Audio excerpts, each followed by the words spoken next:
enough in my early days that, it's going to take a long time and a lot of effort for me to learn how to value myself and what that even looks like.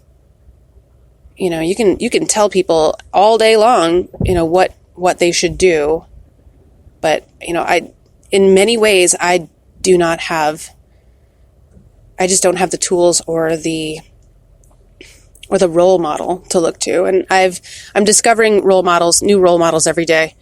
And have very few trusted people that I look to when it comes to that sort of learning and loving. But yeah, I discovered today, it was a surprise to me that something that happened to me a long time ago continues to affect me. And if I don't pull it out into the open, which I'm going to do now, then it's going to continue to reside in the shadows, and it's going to keep popping out when I least expect it. And it'll always be a problem for me. So I'll tell you the story. I had very unfortunate teenage years, and I'm not going to get into all the details because it's just way too much, and ain't nobody want to hear that. In other podcasts, I have talked about some of it, but it's not so much the actual events, but my reaction to them that came up today. So when I was left in Massachusetts, I was 16. I had the house to myself, and oftentimes I couldn't drive, and I couldn't get food. And so I would call upon my one friend that could drive. So an older friend could drive and get me where I needed to go. And it wasn't always food that I was looking for. Started drinking and smoking in those years as well, because I had zero parental oversight, so I could do whatever I wanted. Fast forward to when I was a senior in high school, I had moved back. So again, I don't want to get into all the details, but I had moved several times, literally just living out of boxes and bags, not knowing where I was going to be next, and just getting into the habit of not unpacking. And I ended up back in Springfield, Massachusetts, living with my boyfriend, and things kind of went downhill there, and I ended up leaving that household, and I was living in my own apartment as a senior in high school with two guy friends of mine, one of which he was a drug dealer, and so that was his business that he conducted out of his bedroom. And I lived with my other friend, who was my best friend, great guy. And the three of us owned a ferret together, and we spent a lot of time indulging in things, drink mostly on my part, and yeah, so I was juggling that while trying to get through high school. And I had a job. So I worked a job at a bagel shop, and we made sandwiches out of bagels, and we had, really good deli meats that we sold, and coffee and whatever. And I was mostly hungover at the job, because that's how you make it through. Well, that's how I was tolerating all the shit that I was going through then. And I would make extra sandwiches and hide them, and I would take them home, and that's what I was eating. I would just steal food from work and take it home.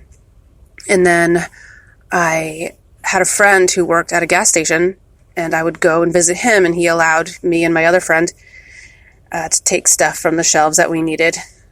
And so that's how I survived my senior year of high school, was stealing food when I needed to, borrowing money. I'd never had enough money for rent. I'd never had enough money to live. So I was constantly either stealing, and I need to differentiate between stealing for survival versus stealing to get shit. Like, I never, ever stole clothing, shoes, anything like that. It was only food. So, and I'm not trying to, make one morally or ethically better than the other. But there is a difference to me. I had to do that. And then I moved back to Vermont. So I was all over the place. I had no place that I really called home for several years. And I got a job in Hanover, New Hampshire, which is Dartmouth campus. And I was working at Ben & Jerry's. And some money went missing while I was working there. And I got a call I came in to get my paycheck. And the manager of that Ben & Jerry's said, "We can't give it to you because you're a suspect in a robbery." I'm like, "What?" And my mother was with me, and I couldn't believe it. And so they withheld my paycheck. And the reasoning he gave me was that I came from the city. And I think it was just because I was an outsider. I just came back from Massachusetts. People around there know other people. And I don't know, I'm guessing, I don't know.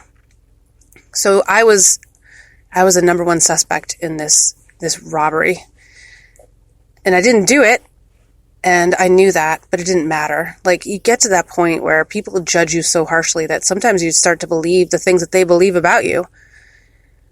And this was completely not true. And I had to go to New Hampshire police station and take a lie detector test.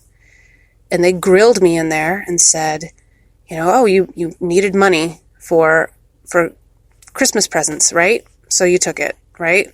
And they would do that. They would tell you what you did, even though you didn't do it. Like, no, not at all. Never has it been part of my life ever to steal. I never stole money, never stole anything outside of food. And so, of course, I passed the lie detector test. And they actually found on camera the person who stole the money out of the register. And it was the cashier worker who worked in an adjoining building, that there was access to both buildings, and he had stolen the money out of the register. But they pinned me for it. And so they sent me my paycheck, and that manager asked me if I wanted my job back. And I said, "Fuck no." I was young. I was really young. I think I was 18 at that point. And for me to say no to that, I'm actually surprised that I did. Like, I'm surprised that I didn't just fold and go back and take the job. But I said no. I've never been so offended in my life. And it sets you up for an internal war. Like, yes, I've stolen things before, but I never would steal any money out of a register at the place that I work. Yeah, I stole food from work, but I've never stolen any money. Never. And so that has always stuck with me. Always. And I, add that, and that's just one incident among many that are more traumatic than that. That's just a little one. That's just, that happens to people every day, that they are profiled. Every day. I'm not special. Okay, and I'm not fooling myself or anyone saying that was the life-changing event, because that wasn't. It's just an example. So fast forward a couple years living in Burlington, and I live downtown Burlington, and I wouldn't go into any stores. I wouldn't go into town and go to any stores, wouldn't go to the coffee shop, wouldn't go to any of it. Because I had this feeling, and I don't know how many years it lasted, but it was this very real feeling. And sometimes it'll pop back up, but this very real feeling that everyone thought that I was stealing. And so I just stopped. I stopped going into any place of business because I assumed that as soon as I walked in the door, all eyes were on me, waiting for me to do some sort of criminal act. And this was a really heavy, heavy feeling. And I never knew, I didn't know then what I know now, that this was a product of, or a symptom of trauma that, when you're in it, I don't know how I felt, but I didn't feel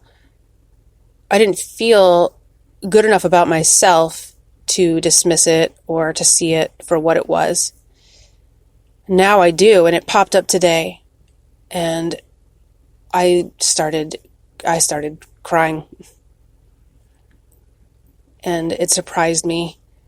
It surprised me that all I had to do was say, I understand that feeling of being profiled and judged all the time, because I felt like I couldn't go into a place of business because I was assumed to be a criminal.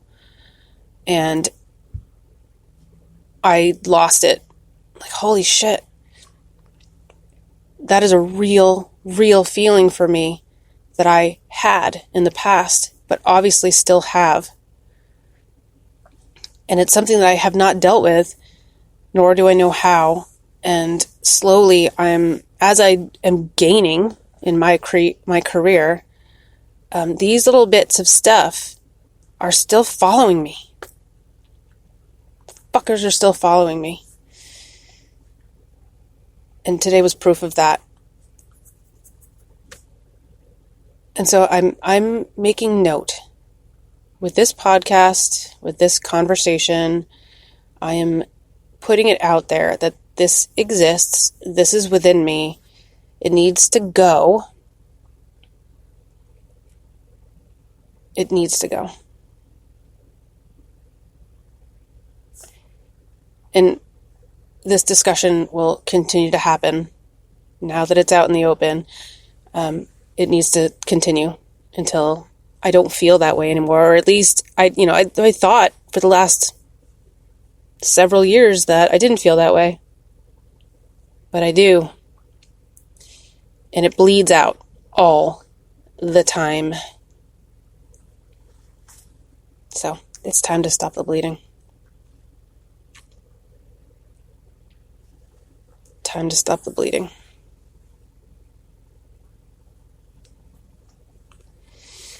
All right, I gotta go. That was it for now. Yeah, that's my truth. It's nobody else's. It's just mine. And I realize that that other people have truths very much alike. So no judgment, no ranking, no nothing. Just there it is. Okay, I gotta stop talking. All right, thank you so much for listening, and I will catch you later.